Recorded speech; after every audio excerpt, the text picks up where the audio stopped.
oilasi o'xshamasdan ajrashib ketgan va farzandlari bilan o'z kunini o'zi ko'rayotgan ayollar bilan hurmatsiz erkaklar ishqiy o'yinlar o'ynamanglar. Chunki uni ona ekanligi esingizda tursin har doim. U ona u. Mayli siz uchun ko'chadagi bir buzuq ayollar darajasidadir, ajrashib ketdi, endi u bilan nima qilsam bo'laveradi deb o'ylarsiz. Lekin esingizdan chiqarmang, u ayol farzandlari uchun yashayapti. Ajrashib ketgandan keyin endi uni eri yo'q boshida. U nima qiladi? Ishlasa ham bolalari uchun, ko'chaga chiqsa ham bolalari uchun, mehnat qilsa ham bolalari uchun.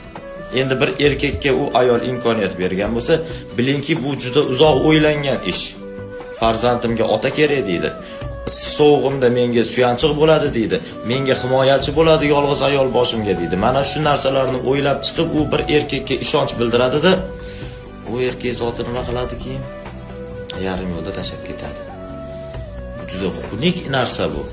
Uni ayolligini hurmat qilmasangiz ham ona ekanligini hurmat qiling. Ko'zingiz yetmasa, aqlingiz yetmasa, bormang oldiga, gapirmang, gaplashmang, ishontirmang uni. Tushuntira olaman mana o'rtoqlar, erkaklar jamoasi, mana shu narsani odat qilaylik o'zimizga. Bizni ham ona tuqqan. Biz ham bir ayol sababli shu yorug' dunyoni ko'rdik. U ham onasini emsin. Mayli, xo'p, siz o'ylagandaqa buzuq ayollar darajasidadir.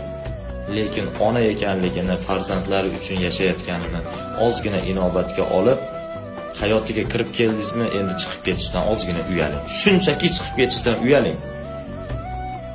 Katta ta'sir qiladimi yo'qmi bilmadim-u. Nimagadir gapirib ketdim.